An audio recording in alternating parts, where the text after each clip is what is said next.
What's up, guys? It's Dr. Ricci from the Bulls Garden, and today it's going to be a little bit of, I'm not going to say weird, but it's a little bit out of the usual. Today is going to be something different. It's going to be about something special that's happened to me recently.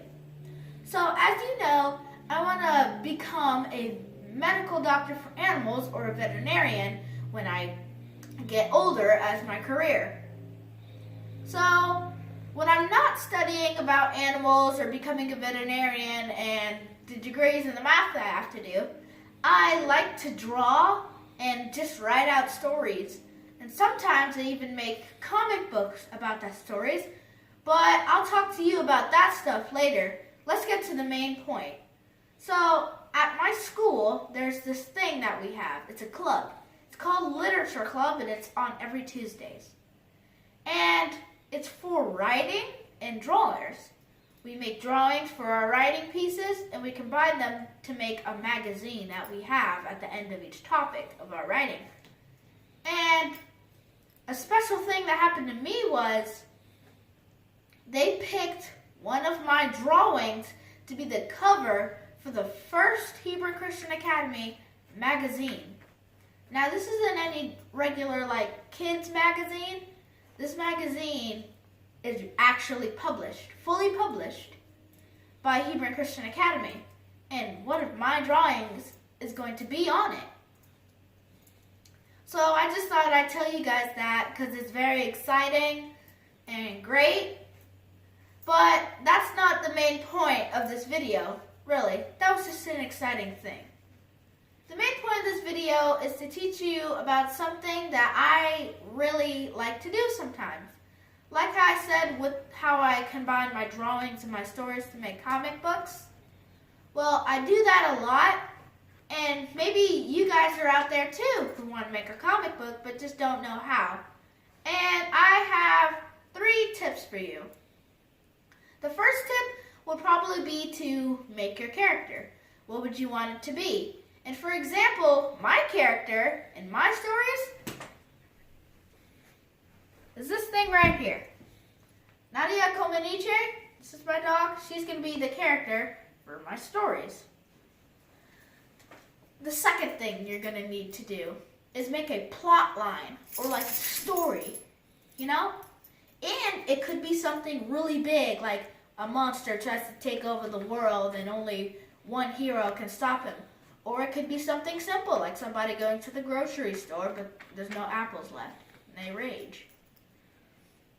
And my third and final step would be to finally draw it out. And if you don't like it, it's okay. You can always just start over again. But I'm going to show you an example about how that could have worked. As I said, I make a lot of comic books. This is just 2 ones that I've actually colored.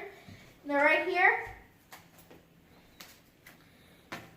I'm not really going to read the entire thing because the video would be a little bit longer that way. I'm just going to kind of skip and brief through it. This is a series that I started. It's called Super Dog Bros, Volume 1, Chomp. As you can probably see, if a lot of you are familiar with Mario, you probably already know what this is about. But this, you could probably point it out because my dog's black. That's Nadia. And you're probably wondering who that is. Well, that's another dog that I made, and her name is Bailey. They're 2 partners. Technically, the first page is about a giant turtle named Bowser. He steals the 3 power stars, and there's only 2 heroes, Nadia and Bailey. They have their initials on their hats. So Bailey and Nadia are on their adventure when they run to Goomba, and of course Bailey's first instance is to stomp it. Then they get to a giant cliff mountain.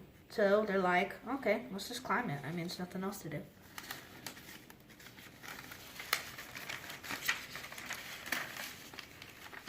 So they get on top of the mountain, and of course there's a chain chomp at the top.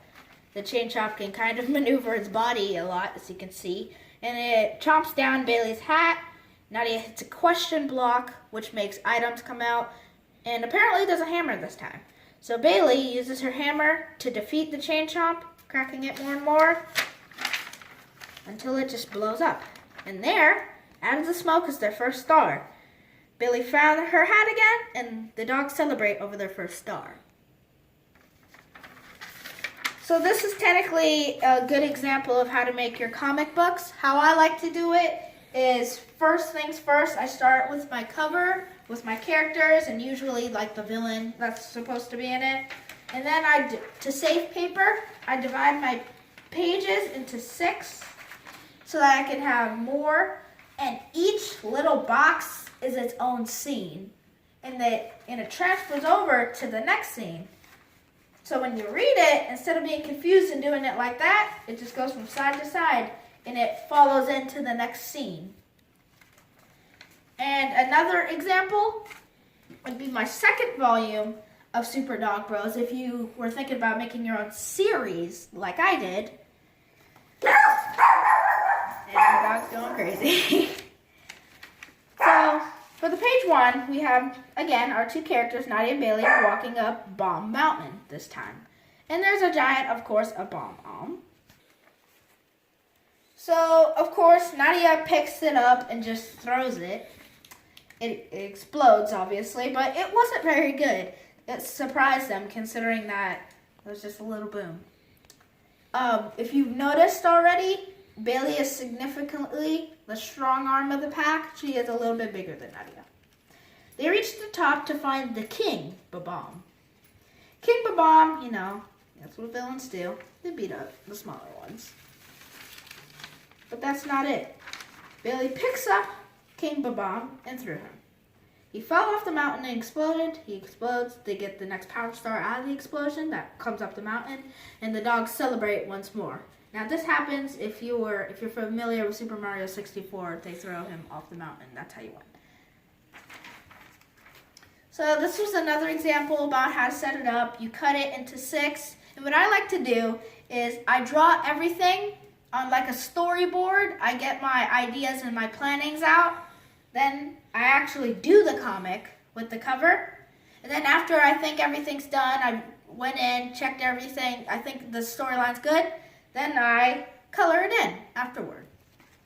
So these were just 2 examples about how to start your first comic, and then also about some news about me. I hope you enjoyed the video, guys, and I hope I've inspired any of you to actually start your own comic series or to try harder. I love you guys. Thank you for all the likes and subscribes. We will be having a thank you party for hitting 1,000. We thank you because without you guys, this channel wouldn't really be anything.